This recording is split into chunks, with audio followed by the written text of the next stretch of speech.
Salam harmoni, perkenalkan saya Nima Delis Mayanti, mahasiswa S2 Pendidikan IPA Universitas Pendidikan Ganesha. Pada kesempatan kali ini saya akan memaparkan terkait beberapa persoalan penyajian data yang diberikan pada mata kuliah Statistika Terapan dalam Pembelajaran IPA. Baik, kita mulai saja dengan persoalan yang pertama, yaitu di sini diberikan data banyaknya mahasiswa Universitas X menurut fakultas dan jenis kelamin seperti ini. Kemudian kita diminta untuk membuat diagram batang tunggal berdasarkan jumlah mahasiswa per fakultas dan diagram batang dua komponen fakultas dan jenis kelamin.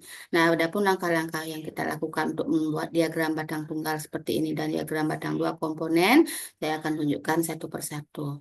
Pertama, mari kita buat diagram batang tunggal. Saya hapus lebih dahulu. Nah, adapun cara untuk membuat diagram batang tunggal yaitu dengan memblok data fakultas, kemudian kontrol, blok jumlah, kemudian kita klik insert, lalu klik eh, bar chart atau diagram batang, bisa kita sesuaikan 2D atau 3 dimensi. Misalnya saya pilih yang 3 dimensi seperti ini. Nah, kemudian di sini kita bisa sesuaikan untuk chart desainnya. Nah, untuk chart desain sesuai dengan penampilan yang Bapak Ibu inginkan, sesuai dengan apa yang diharapkan di dalam penyajian data. Jadi ini hanya mempengaruhi penampilan saja. Nah, di sini setelah memilih desain, kita bisa melengkapi untuk diagramnya biar lebih lengkap. Nah, di sini kita bisa tuliskan nama, misalnya diagram batang tunggal. Nah, diagram batang tunggal mahasiswa di Universitas X. Nah, jadi sudah terlihat di sini. Kemudian kita bisa sesuaikan dengan klik aktifkan tanda tambah, lalu tambahkan akses title-nya. Nah, di sebelah sini di sumbu X itu kita beri nama fakultas. Kemudian di sumbu Y itu adalah, oke, ini di sumbu Y-nya.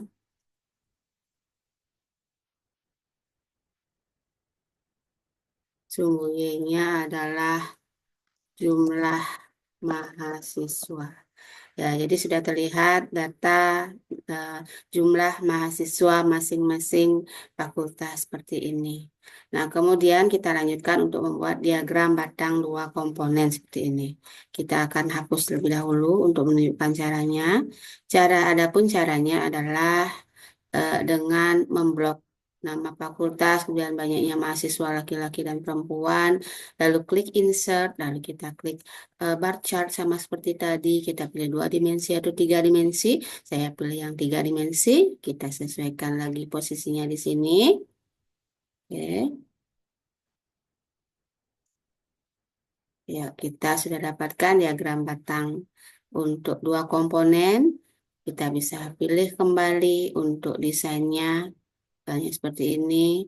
Oke, kita bisa pilih yang bervariasi, lalu kita sesuaikan untuk judulnya, yaitu diagram batang dua komponen.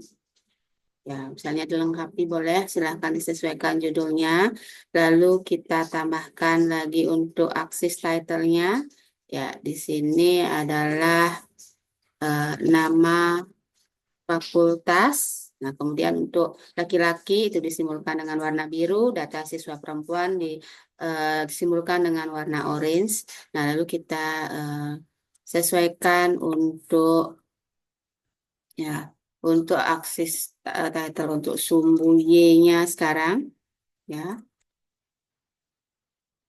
Oke, di sini adalah jumlah mahasiswa.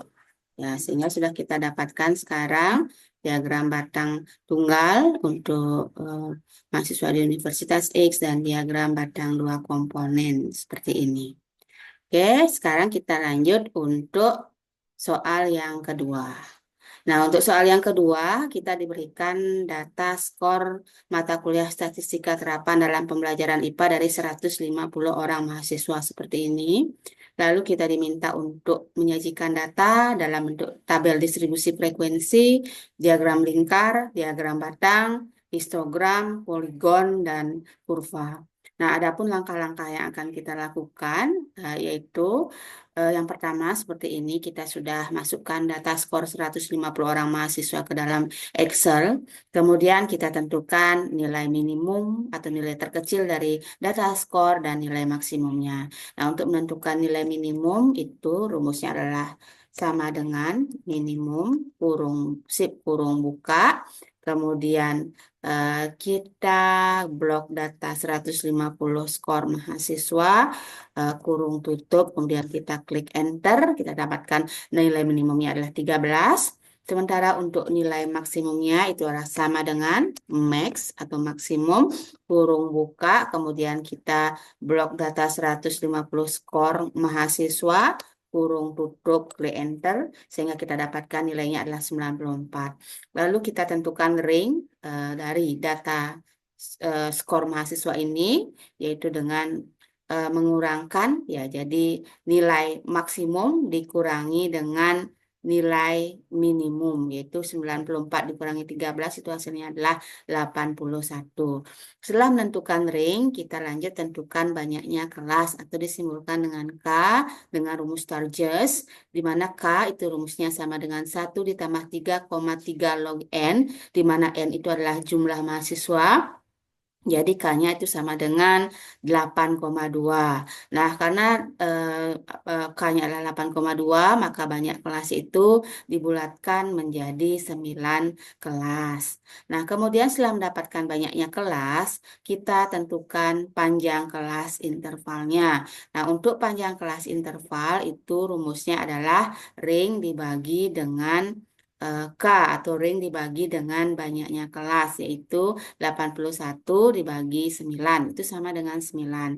Nah, namun di sini kita tidak menggunakan panjang kelasnya 9 karena secara logis itu datanya kurang baik atau kurang menarik untuk disajikan. Jadi kita juga melihat logisnya juga, sehingga 9 itu kita bulatkan ke atas menjadi 10. Nah, jadi kita menghasilkan kelas interval sepanjang 10. Nah, kemudian untuk batas bawah dari kelas yang pertama itu tidak harus dari nilai minimum. Bisa dari nilai yang lebih kecil tapi tidak lebih sedikit dari panjang kelasnya. Nah, untuk mendapatkan data dengan penampilan yang baik, di sini saya gunakan untuk batas bawah kelas pertama adalah 11. Sehingga untuk kelas interval pertama itu adalah 11 sampai 20 dengan panjang kelasnya itu adalah 10, batas atasnya itu 20. Begitu juga seterusnya untuk kelas interval ter ke-9 itu dengan batas bawahnya 91 dan batas atasnya 100. Nah, setelah mendapatkan kelas interval, kita lanjut untuk menuliskan atau membuat data distribusi, tabel distribusi frekuensi, yaitu menentukan masing-masing frekuensi dari kelas interval yang diberikan. Nah, kita dapatkan seperti ini. Bagaimana cara mendapatkannya ini? Kita hapus dulu. Caranya adalah dengan memblok frekuensi yang nanti kita inginkan, kemudian kita ketik rumusnya itu adalah sama dengan frekuensi kurung buka, kemudian kita blok 150 data skor mahasiswa, kemudian titik koma, lalu kita blok batas atas. Nah, di sini tadi saya sudah tuliskan batas atas dari masing-masing kelas interval, kemudian kurung tutup, lalu untuk enternya kita kontrol shift enter. Nah, sehingga kita dapatkan jumlah atau frekuensi dari masing-masing kelas interval seperti ini. Oke, setelah mendapatkan tabel distribusi frekuensi, kita lanjutkan membuat diagram lingkaran seperti ini. Kita hapus dulu bagaimanakah cara membuatnya. Oke, kita lihat untuk cara langkah membuat diagram lingkar seperti ini. Caranya adalah dengan memblok data tabel distribusi frekuensi, lalu klik insert, klik pie chart. Kita bisa pilih dua dimensi ataukah 3 dimensi seperti ini. Ya, kita sudah dapatkan. Oke. Nah, kemudian kita sesuaikan kembali untuk diagram lingkarnya ini. Di sini dia kita sesuaikan namanya, yaitu diagram lingkaran. Ya, untuk penyajiannya juga bisa kita pilih sama seperti tadi, disesuaikan penampilan dalam chart design sesuai dengan keperluan dari teman-teman semua terkait dengan penyajian data atau untuk membuat penyajian data itu terlihat eh, lebih menarik sesuai dengan keperluan. Nah, misalnya digunakan seperti ini untuk diagram lingkar ini juga bisa kita potong-potong seperti pie ya. Jadi seperti pie chart, seperti kue seperti itu. Nah, seperti ini. Ya, oke. Ya, bisa kita kembalikan, bisa dipotong-potong juga seperti kita memotong kue. Seperti ini. Oke. Ya, ya, ya, untuk masing-masing bagian ini bisa dipotong seperti ini.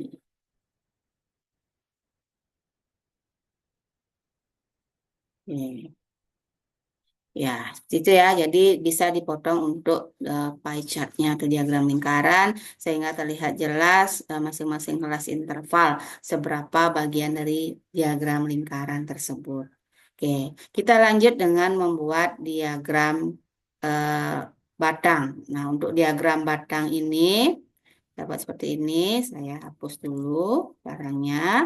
Adalah dengan memblok kelas interval sama seperti tadi, kemudian klik insert, klik bar chart, bisa 2 dimensi ataukah 3 dimensi. Nah, seperti ini kita dapatkan untuk diagram batangnya. Oke, kita dapatkan diagram batang seperti ini. Kemudian kita klik ubah nama dari diagram batang.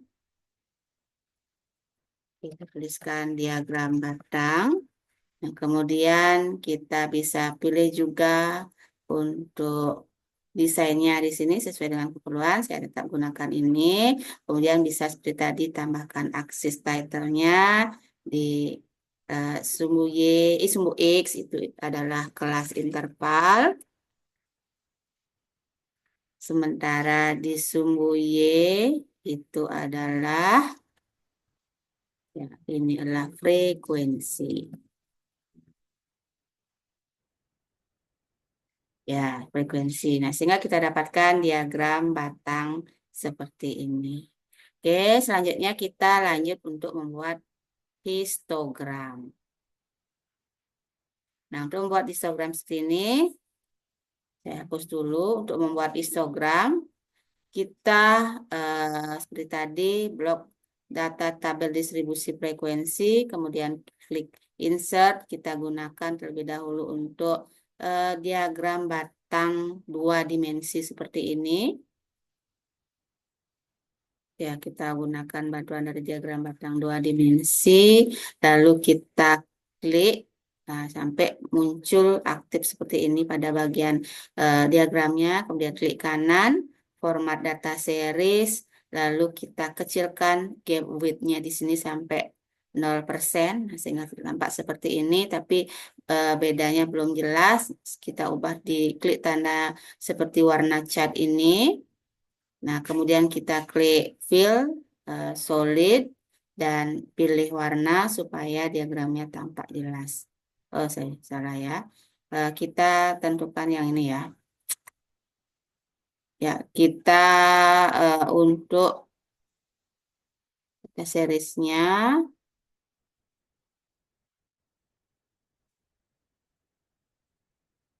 tampil ya border. Ya, bordernya kita pilih lainnya yaitu warna hitam. Ini kita bisa besarkan sehingga tampak lebih jelas. Oke, sudah kita dapatkan histogram seperti ini. Nah, setelah mendapatkan histogram, kita tentukan poligon. Nah, untuk menentukan poligon, kita cari dulu titik tengah.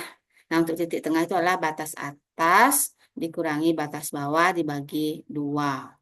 Ya, jadi batas atas ditambah batas bawah dibagi 2 sehingga kita dapatkan nilai tengah dari masing-masing kelas interval seperti ini. Nah, kemudian kita buat lagi untuk cat terbaru, kelas interval, frekuensi, dan titik tengah untuk keperluan membuat poligon seperti ini. Nah, untuk membuat poligon ini sama seperti tadi kita eh, blok untuk kelas interval dan frekuensi, klik insert, kemudian kita klik yang ini, insert line. Nah, kita pilih insert line yang ini. Nah, kita dapatkan seperti ini. Lalu untuk data di bawahnya, data seriesnya itu kita sesuaikan di chart design, select data. Nah, yang kita di sini kita klik edit, lalu kita blok data titik tengah seperti ini, kemudian klik OK. Oke. Ya, seperti ini. Ini adalah poligonnya. Yang kita tambahkan untuk aksis title-nya. Nah, di sini adalah titik tengah kelas interval. Kemudian di sini adalah seperti tadi frekuensi. Ya, sehingga kita sudah dapatkan eh, untuk poligonnya seperti ini. Nah, setelah mendapatkan poligon, kita akan membuat kurva. Nah, kurva itu ada sedikit perbedaan. Kalau eh, poligon itu dia agak runcing, kalau kurva dengan garis yang lebih halus seperti ini. Kita akan buat untuk kurva. Kita blok kelas interval dan frekuensi seperti tadi, klik insert, kemudian klik line, kita pilih salah satu. Kita gunakan yang ini saja, dan nanti lebih smooth untuk tampilannya. Ya, seperti ini. Kemudian kita klik untuk datanya, klik kanan, format data series. Kemudian eh, kita sesuaikan di sini, di cat yang ada warna catnya. Itu kita klik ada bagian di sini, bertuliskan smooth line. Nah, jadi terlihat lebih smooth sekarang untuk eh, ini, untuk kurvanya. Oke, sehingga sekarang kita sudah dapatkan untuk kurva. Nah, dari tadi kita sudah mendapatkan tabel distribusi frekuensi, diagram lingkar, ya diagram lingkaran, dan diagram batang, histogram, lalu poligon, dan juga kurva. Ya, jadi di sini ya ini poligonnya, poligon. Lalu ini adalah kurva. Kurva. Oke, itu untuk soal yang kedua. Nah, kemudian kita lanjut untuk soal yang ketiga. Kita akan membuat diagram garis dari data yang diberikan. Nah, caranya kita blok semua data, kemudian kita klik insert, kemudian kita pilih yang chart ini, insert sketchernya, lalu kita sesuaikan mau pilih yang mana. Data misalnya pilih yang ini. Lalu kita sesuaikan namanya. Ya, ini adalah diagram garis. Lalu untuk garisnya kita klik kanan, kemudian add red line. Ya, kita bisa tentukan misalnya kita gunakan apakah eksponensial, polinomial. Nah, misalnya kita gunakan yang polinomial. Seperti ini. Kemudian kita bisa tambahkan display equation on chart atau display R square. Begitu juga dengan tabel untuk garis di sungai B. Ya, duduk di situ duduk. Sungai B itu add red line, kemudian polinomial, display equation, display R square. Seperti ini ya, kita sudah menyelesaikan 3 persoalan yang diberikan. Nah, demikian untuk pemaparan saya terkait dengan penyajian data. Mudah-mudahan dapat dipahami dan bermanfaat untuk kita semua. Mohon maaf jika ada kesalahan. Saya akhiri dan saya ucapkan terima kasih kembali. Om Santi.